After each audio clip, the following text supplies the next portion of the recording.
नमस्कार। 2024 के लोकसभा चुनाव को लेकर कांग्रेस और भारतीय जनता पार्टी की तैयारी शुरू हो चुकी है और राजस्थान की सभी 25 लोकसभा सीटों को लेकर मंथन किया जा रहा है। जहां पर कांग्रेस की आज बात करेंगे, जहां पर कांग्रेस के 25 में से 16 लोकसभा सीटों पर प्रत्याशी तय कर दिए गए हैं। आपको बताऊंगा उन 16 लोकसभा सीटों पर कांग्रेस के उम्मीदवारों के नाम, जिनको कांग्रेस 2024 के लोकसभा चुनाव में टिकट देने जा रही है। सबसे पहले बात कर लेते हैं जोधपुर लोकसभा सीट की। तो यहाँ पर भारतीय जनता पार्टी के गजेंद्र सिंह शेखावत के सामने एक बार फिर से वैभव गहलोत को चुनावी मैदान में उतारा जा सकता है। आपको बता दूं कि वैभव गहलोत राजस्थान के 3 बार के मुख्यमंत्री रह चुके अशोक गहलोत के बेटे हैं। वैभव गहलोत के अलावा यहाँ पर पूर्व मुख्यमंत्री अशोक गहलोत का नाम भी सामने आ रहा है और बताया जा रहा है कि इस बार कांग्रेस वैभव गहलोत की जगह अशोक गहलोत को भी चुनावी मैदान में उतार सकती है। 2019 के लोकसभा चुनाव में वैभव गहलोत को बीजेपी के गजेंद्र सिंह शेखावत के सामने जोधपुर से चुनाव में हार का सामना करना पड़ा था, लेकिन इस बार भी 2024 के लोकसभा चुनाव में जोधपुर से प्रबल दावेदार के तौर पर वैभव गहलोत का नाम सामने आ रहा है। वही बात कर लेते हैं कोटा लोकसभा सीट की। तो यहाँ पर कांग्रेस इस बार राम नारायण मीणा को टिकट देकर चुनावी मैदान में उतार सकती है। राम नारायण मीणा कई बार विधायक और सांसद बन चुके हैं। राम नारायण मीणा राजस्थान विधानसभा के उपाध्यक्ष भी रह चुके हैं। ऐसे में कांग्रेस कोटा से ओम बिरला के सामने राम नारायण मीणा पर दांव खेल सकती है। राम नारायण मीणा के अलावा राखी गौतम भी कोटा लोकसभा क्षेत्र से कांग्रेस के टिकट की दावेदार मानी जा रही है। अब देखना यह होगा कि इन दोनों में से कांग्रेस किसको टिकट देकर कोटा से चुनावी मैदान में उतारने जा रही है। वहीं अजमेर लोकसभा सीट की बात करें तो यहाँ पर कांग्रेस अपने दिग्गज नेता सचिन पायलट को चुनावी मैदान में उतार सकती है। कांग्रेस के दिग्गज नेता सचिन पायलट पहले भी 2009 से 2014 तक अजमेर लोकसभा से सांसद रह चुके हैं। इसके अलावा सचिन पायलट 2004 में दौसा लोकसभा क्षेत्र से भी सांसद बन चुके हैं, लेकिन वर्तमान में दौसा लोकसभा सीट एससी की रिजर्व सीट है। ऐसे में सचिन पायलट को अजमेर लोकसभा क्षेत्र से कांग्रेस पार्टी चुनावी मैदान में उतार सकती है। अजमेर लोकसभा सीट से सचिन पायलट के अलावा रघु शर्मा का नाम भी दावेदारी के तौर पर देखा जा रहा है। कांग्रेस पार्टी सचिन पायलट या रघु शर्मा में से किसी एक को टिकट देकर चुनावी मैदान में उतार सकती है। वहीं बात कर लेते हैं भीलवाड़ा लोकसभा सीट की। तो यहाँ पर धीरज गुजर का नाम सामने आ रहा है। आपको बता दें कि 2023 के विधानसभा चुनाव में धीरज गुजर जाजपुर से विधायक का चुनाव हार चुके हैं, लेकिन अब धीरज गुजर भीलवाड़ा लोकसभा क्षेत्र में कांग्रेस के टिकट के प्रबल दावेदार माने जा रहे हैं। प्रियंका गांधी के खास धीरज गुजर माने जा रहे हैं।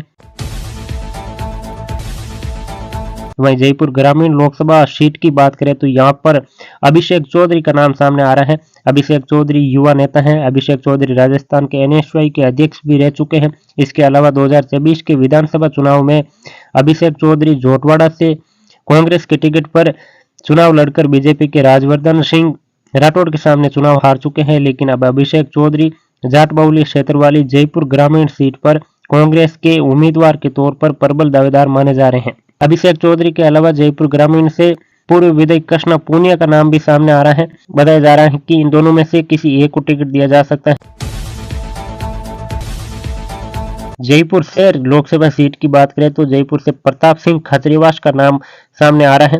गहलोत सरकार में प्रताप सिंह खाचरियावास मंत्री रह चुके हैं। 2023 के विधानसभा चुनाव में सिविल लाइन से जयपुर से चुनाव हार चुके हैं, लेकिन अब प्रताप सिंह खाचरियावास का जयपुर शहर लोकसभा सीट से कांग्रेस के टिकट के प्रबल दावेदार के नाम पर सामने आ रहा है।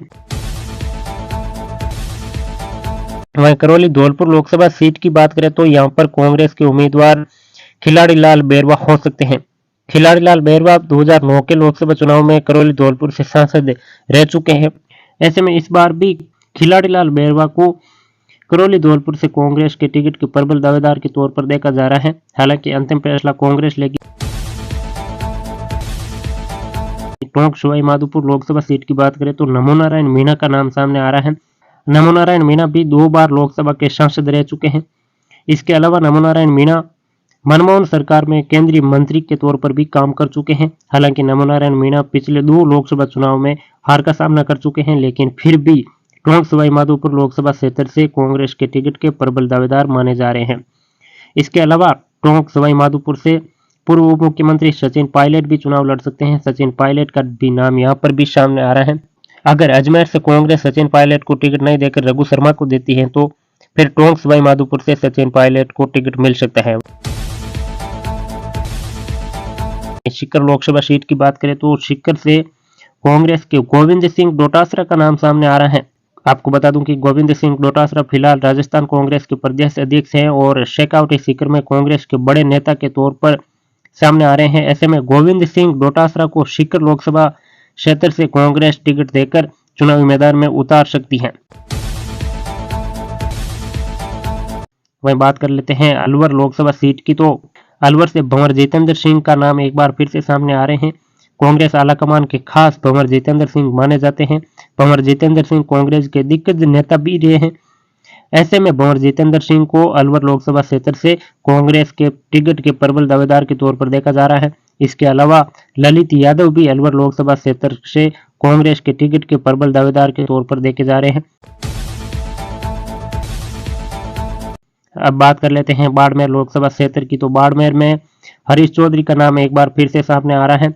हरीश चौधरी वर्तमान में 22 से लगातार दूसरी बार चुनाव जीतकर विधायक बने हैं। इसके अलावा हरीश चौधरी बाड़मेर से पहली बार सांसद भी रह चुके हैं। ऐसे में हरीश चौधरी बाड़मेर लोकसभा क्षेत्र से कांग्रेस के प्रबल दावेदार के तौर पर देखे जा रहे हैं। वहीं बात कर लेते हैं चूरू लोकसभा सीट की, तो चूरू से नरेंद्र बुडानिया का नाम सामने आ रहा है। 2023 के विधानसभा चुनाव के अंदर नरेंद्र बुडानिया ने भाजपा के दिग्गज नेता राजेंद्र राठौड़ को हराकर तारानगर से जीत दर्ज की है, जिसके बाद में वो काफी लोकप्रिय नेता बन चुके हैं। इसके अलावा नरेंद्र बुडानिया पहले सांसद भी रह चुके हैं। ऐसे में नरेंद्र बुडानिया को चूरू लोकसभा क्षेत्र से कांग्रेस के प्रबल दावेदार के तौर पर माना जा रहा है। वहीं बात कर लेते हैं पाली लोकसभा सीट की, तो पाली से इस बार मदेना परिवार से आने वाली दिव्या मदेना का नाम चल रहा है। 2023 के विधानसभा चुनाव में ओसियां से भारतीय जनता पार्टी के बेराराम सियोल के सामने चुनाव हार चुकी हैं, लेकिन दिव्या मदेना पाली लोकसभा क्षेत्र से कांग्रेस के प्रबल दावेदार के तौर पर सामने आ रही है।